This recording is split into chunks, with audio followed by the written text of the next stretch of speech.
بسم اللہ الرحمن الرحیم، السلام علیکم ورحمۃ اللہ وبرکاتہ۔ تو جی ساتھیو، آج ہم فضائل صحابہ رضی اللہ تعالیٰ عنہم اجمعین میں انصار مدینہ کے فضائل ہم دیکھیں گے۔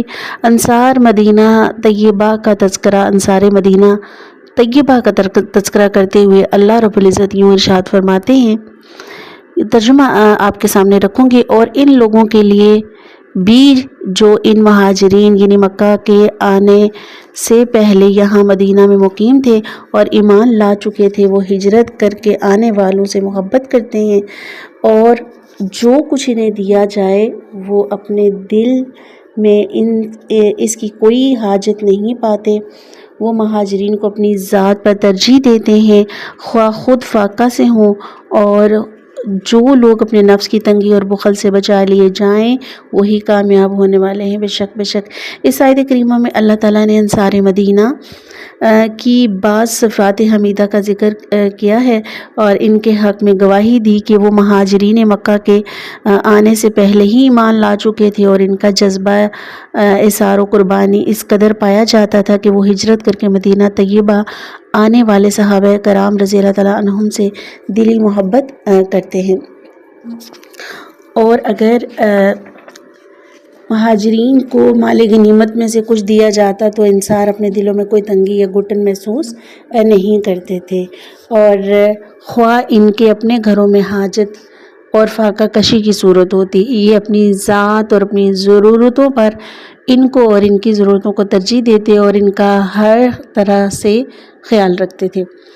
انصار مدینہ رضی اللہ تعالیٰ عنہم اجمعین کے جذبہ اثار و قربانی کی ویسے تو کئی مثالیں موجود ہیں، لیکن ہم یہاں صرف 2 مثالیں ذکر کرتے ہیں۔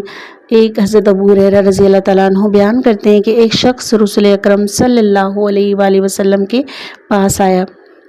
ایک روایت کے مطابق یہ خود ابو ہریرہ رضی اللہ تعالیٰ عنہ ہی تھے، اور کہنے لگے، اے اللہ کے رسول صلی اللہ علیہ وآلہ وسلم، میں بہت بھوکا ہوں۔ تو آپ صلی اللہ علیہ وسلم نے اپنی بیوی کے ہاں سے پتہ کرایا، لیکن وہاں سے کچھ نہ ملا۔ ایک روایت میں ہے کہ نبی صلی اللہ علیہ وسلم نے اپنی ایک بیوی کے گھر سے پتہ کرایا تو ہر گھر سے یہی جواب ملا کہ ان کے پاس سوائے پانی کے اور کچھ نہیں ہے۔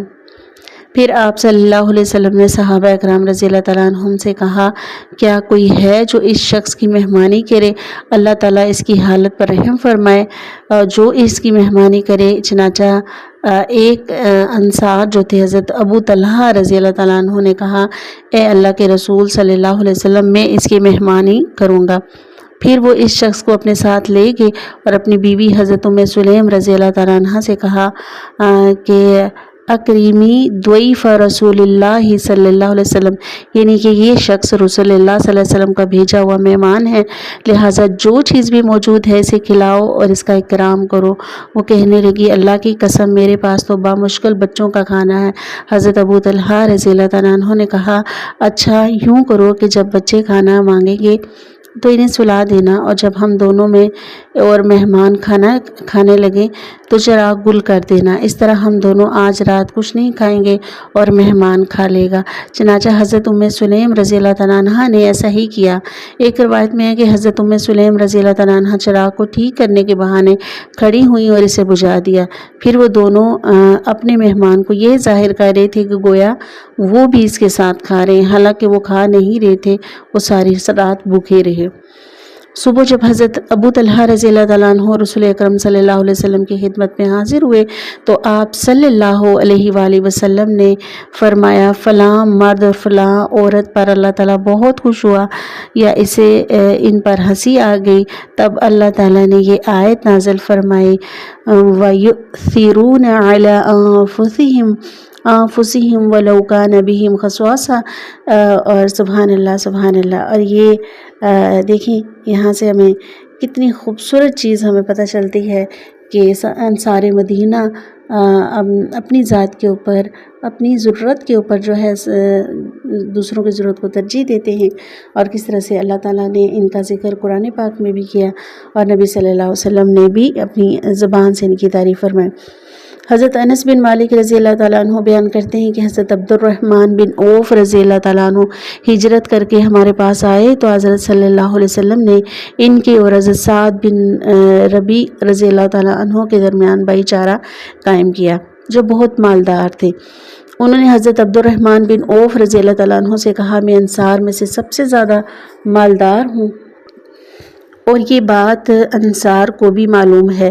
میں اپنا مال 2 حصوں میں تقسیم کرتا ہوں، ایک حصہ میرے لیے اور ایک دوسرا آپ کے لیے۔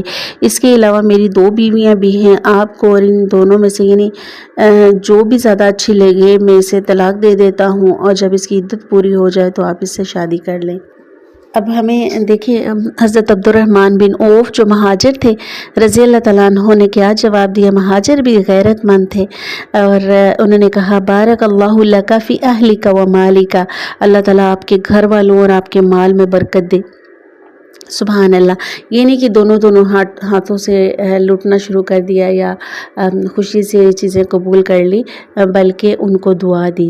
حضرت انس رضی اللہ تعالیٰ عنہ کہتے ہیں کہ اس کے بعد حضرت عبد الرحمن بن عوف رضی اللہ تعالیٰ عنہ گھی اور پنیر کے مالک بن گئے، اور ابھی کچھ ہی عرصہ گزرا تھا کہ رسول اللہ صلی اللہ علیہ وسلم نے ان پر زرد رنگ کے کچھ آثار دیکھے، تو آپ صلی اللہ علیہ وسلم نے ان سے پوچھا کہ یہ کیا ہے؟ تو انہوں نے جواب دیا کہ میں نے ایک گٹلی کے وزن کے برابر سونا دیکھ کر ایک انصاری عورت سے شادی کر لی ہے، یعنی کہ سونا دے کے مراد یعنی مہر مقرر کر کے۔ تو آپ صلی اللہ علیہ وسلم نے انہیں مبارکباد دی اور فرمایا کہ تم ولیمہ کرو، خواہ ایک بکری ذبح کر کے ہی۔ یہ دونوں واقعات انصار مدینہ رضی اللہ تعالیٰ عنہم کے جذبہ اثار و قربانی کی شہادت دیتے ہیں۔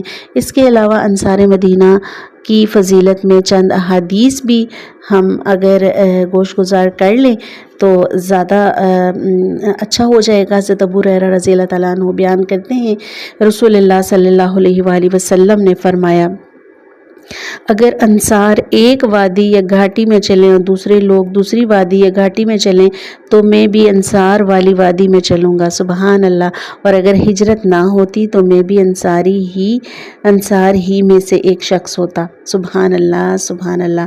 اب یہاں پہ اب دیکھ لینا کہ یہ صحیح بخاری کی روایت ہے۔ یہاں پہ آپ دیکھیں کہ کس قدر نبی صلی اللہ علیہ وسلم انصار مدینہ سے بھی محبت کرتے تھے، اپنی محبت کا اظہار اس طرح سے کیا۔